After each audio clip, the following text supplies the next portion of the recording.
How's it going, folks? A little bit breezy here today. Hopefully it's not going to come out too loud, but I'm here with Will. G'day. And we're doing a bit of a consultation looking at an aquaponics system he's bought secondhand off Marketplace. And we're going to have a bit of a crack at trying to nut out how he wants to set it up. This is basically one of the consultation services I do provide, plus Will's a bit of a mate. So we'll have a bit of a look at that, and then at the end of the video, I've got a bit of news about the aquaponics guide. So let's flip this camera around. So you've been doing aquaponics for a while? Yeah, a little while. I actually bought my first system from you in Ipswich 4 or 5 years ago, one of the old second-hand systems.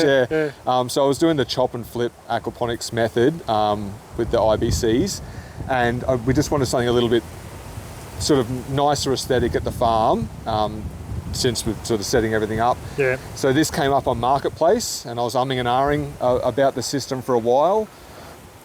I hadn't had anything this big as far as aquaponics goes, and that's why you're here.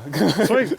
Yeah, so what we've basically got is two 2,000 or 260, 267, 270 gallon tanks,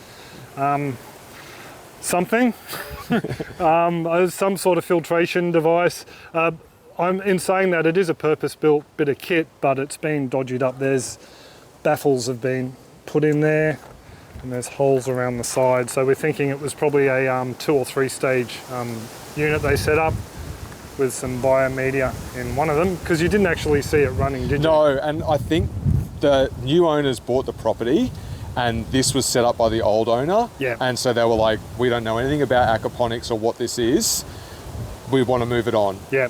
And they've heard from the neighbour that it was set up, but never ever used. Okay. So yeah.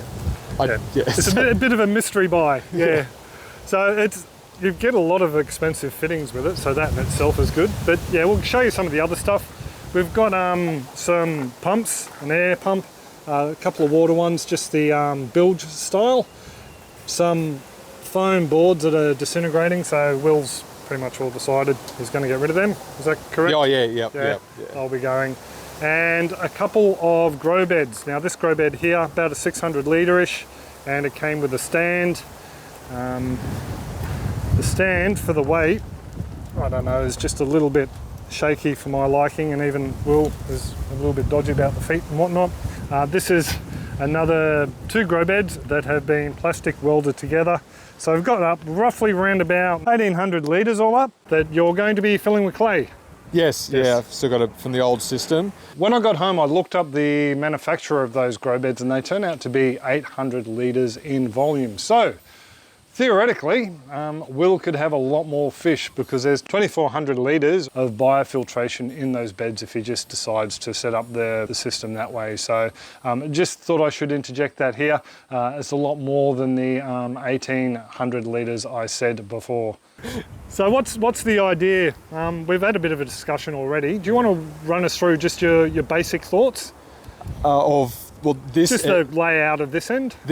So after the shed was built, we wanted to try and designate an area that was near the chickens, and if we have pigs, for growing everything that we would like to grow. So some fodder for them as well as yourself? Yeah, that's right. So it would be sort of, and having things close by, so we could, anything that was scrappy, we could throw away. So this is the area that we dedicated on the farm to aquaponics and some raised garden beds. Yep.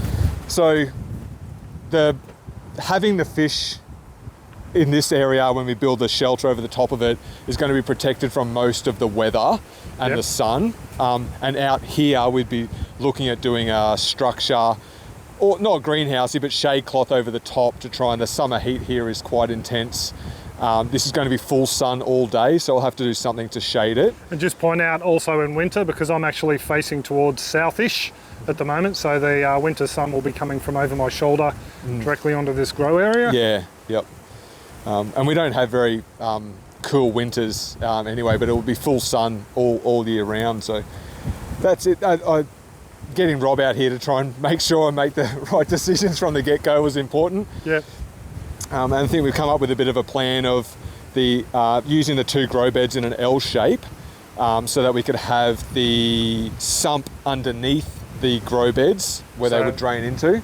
Yep, so we're going to have the other grow bed coming out here, and just meeting at the corners with the sump tank just below in the corner there. Yeah. And then leaving the fish and sort of whatever filter mechanism between the fish and the sump and the grow beds to be under there. Pathway to walk down between the chickens and the fish to come from the house to feed everything, and grab whatever we need. Yeah. And you were talking about not only building a little bit of a roof coming down over into the chickens there, but you were going to put some solar on the roof as well. Yeah, this is going to be off-grid. The whole setup's going to be a 24-volt off-grid system. So looking at as much solar as we can fit on the roof, matching the capacity batteries to that, and then running 1 or 2 solar pumps off that.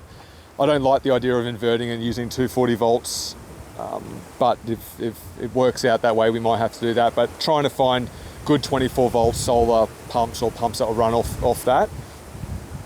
So yeah, pretty much off-grid. We have access to power here, but this particular shed is just going to be an off-grid project. Yeah. So the other idea we came up with, we were talking about whether we'd make it a dual loop, so that's a pump in the sump tank going out to both the fish and the grow beds, or whether we'd have a single loop, pump in the sump tank to the fish, to the grow beds, back to the sump for a single loop. And then I suggested we turn it into a 2-pump system. So having one go from the sump tank to the fish, down through some solids filtration and some sort of biofiltration into the sump tank, and then have another one on a timer and set the beds up as timed constant flow. So the water's flowing into them constantly, goes down a standpipe, the pump turns off, the second pump turns off on a timer switch, and a little hole in the bottom of the standpipe then drains the bed, because you like the idea of getting the oxygen down there into the media. Yeah. So that's where we're sitting at the moment, but this is just a primary consultation, given Will a lot to think about. And then we'll get started, yeah. So we're just trying to work out, he needs to nut out what sort of filtration, because he has an old radial flow settler of mine that he could use, or whether we do some sort of other baffle filtration with that other unit up the end there. So there you go. Hopefully we'll be invited back and be able to show you some progress down the track. Yeah, so might be a little while. There's 1,000 jobs to do, but this is high on the list. There's a little bit of work going on around the corner. Yeah, so. Yeah. Well, thank you very much for allowing me to film, mate. I really appreciate it. Great to come out here. Thank you. Not a problem. Thank you very much, Will. I really do appreciate you letting me film the end bit of the consultation there. We were sort of worked out most of the ideas. Just a bit of a point. I did say we a lot. I won't be helping Will build any of this. He's designing the controllers to automate the system. He's working out the solar, getting that all connected. He's doing all that by himself, the off-grid part.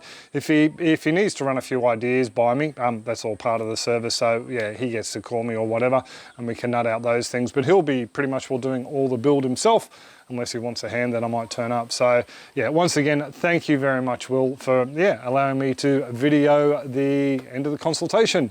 Now on to the guide. I have posted a bit about our backyard aquaponics beginner's guide, a bit of a bad news and a lot of good news situation in reality.